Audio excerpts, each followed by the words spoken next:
Comment vous pouvez aujourd'hui avoir des parutions sur Forbes, sur Les Échos, sur BFM TV, sur plein de médias à très grosse influence et autorité, avec une petite méthode que très peu d'entrepreneurs connaissent et qu'encore moins de personnes dans le monde connaissent. Ça va être le sujet de cette vidéo. Et si jamais vous aimez ces vidéos sur l'entrepreneuriat, sur le business, le marketing et sur comment développer votre activité, eh bien c'est tout le sujet de cette chaîne YouTube. Sur cette chaîne, on partage des astuces, des stratégies, des techniques pour développer votre business, pour développer votre activité. Donc si jamais c'est une vidéo que vous appréciez, explosez le bouton like et surtout cliquez sur le bouton pour vous abonner à la chaîne YouTube afin de recevoir les prochaines vidéos, tout simplement. Aujourd'hui, je vais donc vous parler des preuves d'autorité. Je vais vous parler de ces sites aujourd'hui sur lesquels vous pouvez poster des contenus maintenant et avoir finalement des parutions qui vont vous permettre d'avoir plus de crédibilité que n'importe quel site. Ça va être des sites comme Forbes, comme Les Échos, comme La Tribune, comme BFM TV, comme toutes ces plateformes, comme tous ces médias en fin de compte, qui sont reconnus dans la tête des gens pour avoir une véritable crédibilité et être une preuve d'autorité. Pourquoi je vous partage ça ? Parce que ça part d'une expérience en fin de compte que j'ai eue il n'y a pas longtemps, des discussions que j'ai eues avec plein de personnes qui étaient totalement émerveillées par des entrepreneurs qui peuvent avoir des expositions sur des Forbes, des Échos, BFM TV et compagnie, j'en passe et compagnie.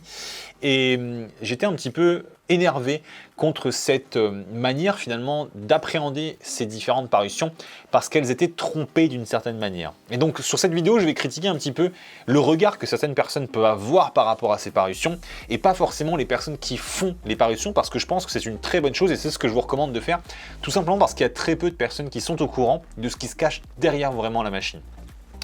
Et pourquoi vous devez vraiment essayer de travailler avec ça ?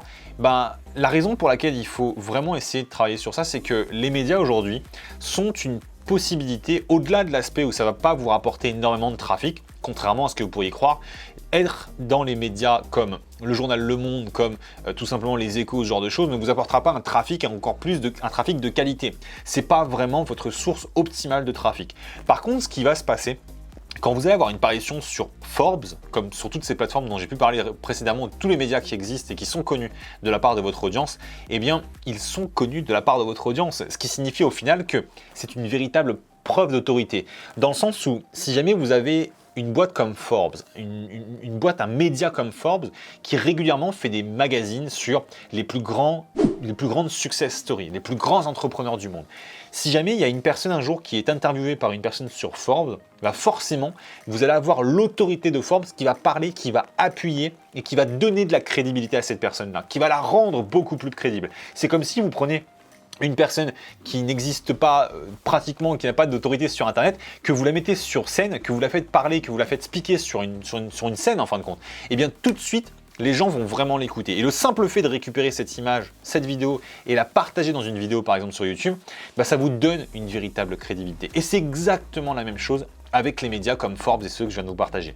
Et ce qu'il y a d'étonnant, c'est que les gens ne font pas la différence entre contenu payant sur les médias et contenu gratuit. Et il y a une véritable différence dans tout ça parce que d'un côté, vous avez des organismes, des médias comme ces grands réseaux, comme ces grandes télévisions, comme ces grands journaux qui vont aller chercher des histoires, qui vont aller chercher des entrepreneurs, qui vont aller chercher l'histoire de l'entrepreneur et qui vont rien lui demander et qui vont faire un coverage, qui vont tout simplement parler de son histoire. C'est tout simplement un article de presse, c'est une vidéo, un documentaire sur l'entrepreneur ou sur l'histoire en particulier.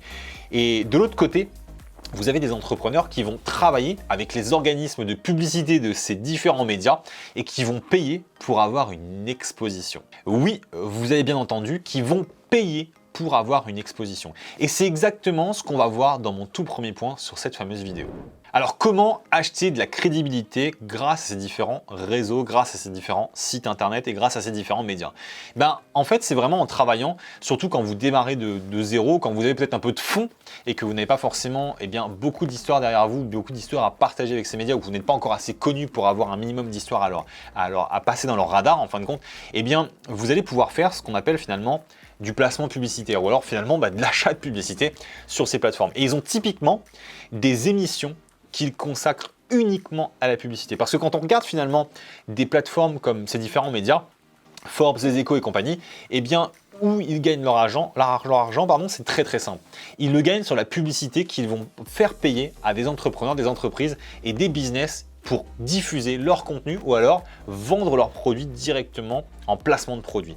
Et donc, ce que vous pouvez faire aujourd'hui, c'est que vous pouvez aller voir des organismes comme Brand Voice, comme BFM TV, vous avez également je crois que c'est la Voix des Échos, un truc dans le genre, et vous avez la possibilité de les contacter pour faire une émission sur vous, sur un sujet, sur une mini-interview que vous allez littéralement payer. Et c'est comme ça finalement que de plus en plus on peut voir des interviews de personnes qui sont juste des entrepreneurs du web au final et qui vont avoir des expositions sur BFM TV, BFM Business. Et vous avez plein de services finalement qui existent avec ces différents organismes de presse.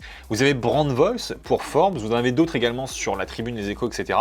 Et donc si vous regardez vraiment entre les lignes, vous allez être capable de voir qu'il y a toujours une agence de communication derrière qui va créer ces différentes petites interviews pour les différents entrepreneurs qui vont être prêts à payer. Alors combien ça peut coûter?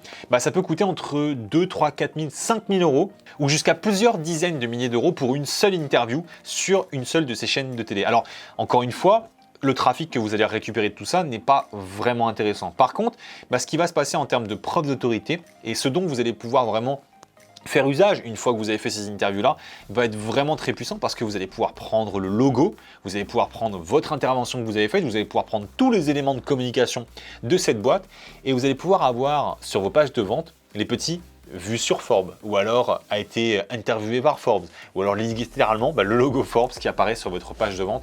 Et croyez-moi, ça rajoute une véritable touche d'autorité. Que vous ayez payé pour avoir cette intervention ou que vous n'ayez pas payé pour avoir cette intervention. Et en ce moment, il y a plein de personnes dans l'infoprenariat qui s'en servent et qui s'en servent vraiment intelligemment et c'est vraiment comme ça que vous devez faire aussi. Et d'un autre côté, j'attire également votre attention sur cette vidéo parce que bien sûr, quand on est en tant qu'entrepreneur, ça peut être intéressant de le faire, d'avoir finalement des interviews qu'on va payer sur nous pour avoir finalement au final une preuve d'autorité qui va exister dès maintenant parce que vous avez un peu d'argent, que vous pouvez l'investir, vous pouvez créer cette autorité-là qui va vous permettre de faire plus de business derrière. Mais par contre, mettez-vous vraiment dans l'autre position en tant que visiteur et en tant que client de l'entrepreneur.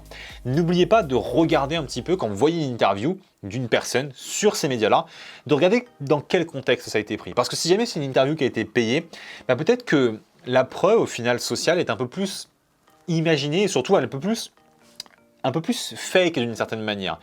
Pas que ce soit une mauvaise chose et pas que l'entrepreneur soit une mauvaise personne, mais ça vous donne peut-être sujet à réflexion, à vous dire est-ce que je peux vraiment lui faire confiance parce qu'il a eu une publication sur Forbes? Est-ce que je peux vraiment lui faire confiance sans jamais réfléchir à ce qu'il peut dire? Est-ce que je peux vraiment l'écouter parce qu'il a été diffusé sur les Échos? En pensant un petit peu comme ça, en sachant que l'entrepreneur a dépensé 8 000 euros pour être sur Forbes, peut-être qu'il faut se poser d'autres questions. Maintenant, je vais vous donner 2 petits autres conseils pour récupérer de l'autorité gratuitement maintenant. C'est vraiment une manière totalement différente et plus naturelle, je pense, de récupérer de l'autorité, mais qui marche aussi. Un truc qui marche très très bien, c'est vraiment d'interviewer des personnes qui sont dans votre domaine, qui sont vraiment des stars dans votre domaine. Le fait d'interviewer une star dans votre domaine va vous permettre indirectement de récupérer une partie de ses fans et une partie des personnes qui l'apprécient parce que vous avez été en association avec cette personne-là. Et le fait de faire ça, ça va vraiment vous apporter du poids dans votre marketing, dans votre business. Et je vous recommande vraiment, mais vraiment de le faire parce que interviewer des gens, ça vous permet d'apporter du trafic, en plus d'apporter de la crédibilité. Foncez dessus, n'oubliez pas de le faire, c'est vraiment un type de contenu simple à créer et un contenu qui va vraiment apporter beaucoup d'avantages pour votre business. Autre chose aussi, c'est de ne pas hésiter finalement de faire des préfaces dans vos livres. Si jamais vous écrivez des livres, n'hésitez pas à demander par exemple à un entrepreneur connu dans votre thématique, même principe, de faire la préface de votre livre, de faire 2-3 chapitres d'introduction ou 2-3 pages d'introduction pour parler d'un sujet dont il apprécie ou parler de vous s'il vous connaît, afin de tout simplement vous apporter encore plus d'autorité. C'est une manière de récupérer l'autorité sans pour autant l'acheter. C'est totalement différent du point précédent, mais en tout cas, c'est vraiment un point qui marche aussi extrêmement bien. Le point numéro 3 maintenant, c'est vraiment comment vous devez utiliser ces preuves d'autorité. Parce que si jamais vous avez juste eu une parution dans Forbes et que vous n'en servez pas, ça ne sert pas à grand chose. Mais avant de passer au prochain point, si jamais la vidéo vous plaît vraiment, cliquez sur le bouton like, explosez-le, ça me permettra de savoir que vous appréciez vraiment la vidéo et qu'on doit continuer à en faire. Donc le prochain point, c'est tout simplement comment vous devez utiliser ces fameuses preuves d'autorité. Parce qu'encore une fois, si jamais vous les laissez de côté, elles ne serviront à rien. Il faut vraiment s'en servir. Le premier truc essentiel, si jamais vous avez des parutions ou des interventions avec d'autres personnes, c'est de prendre ces parutions, ces logos de l'organisme avec lequel vous avez bossé, de le mettre sur votre site internet, sur vos pages de vente, sur vos vidéos YouTube, partout où vous le pouvez. Absolument partout, servez-vous de la communication que vous avez pu faire. Ensuite, au niveau de l'intervention pure, si vous avez fait une vidéo d'interview, si jamais vous avez fait une vidéo de contenu avec un grand expert, avec une grande star de votre thématique ou une grande chaîne de télévision, bah prenez cette interview, mettez-la sur votre site internet, mettez-la dans vos vidéos de vente, mettez-la dans vos pages de vente, mettez-la encore une fois absolument partout, mais surtout sur tout ce qui est formulaire de commande, tous ces endroits où vous avez besoin de la preuve d'autorité pour convertir davantage de personnes en personnes qui ne vous connaissent pas, jusqu'à être un prospect et jusqu'à être derrière un client. Et c'est en utilisant ces outils-là, ces leviers marketing, que vous allez faire de la magie. Donc voilà, si jamais vous avez vraiment aimé cette vidéo, c'était vraiment les quelques points que je voulais vous partager. N'oubliez pas d'appuyer sur le bouton like, explosez-le moi s'il vous plaît, je veux savoir qu'elle vous plaît. Et dans tous les cas, bah, si jamais vous voulez recevoir les prochaines vidéos, n'oubliez surtout pas d'appuyer sur le bouton pour vous abonner et ensuite d'appuyer sur la petite cloche pour recevoir toutes les prochaines vidéos directement sur votre page sur YouTube afin d'avoir tous nos meilleurs conseils, toutes nos meilleures astuces pour développer votre business, pour développer votre activité et pour enfin avoir une entreprise qui se développe sur Internet. C'était Kevin, on se retrouve très prochainement dans une prochaine vidéo. Et d'ailleurs, regardez dans la zone de description, j'ai quelques petits cadeaux pour vous. Ciao, ciao, c'était Kevin, à très bientôt.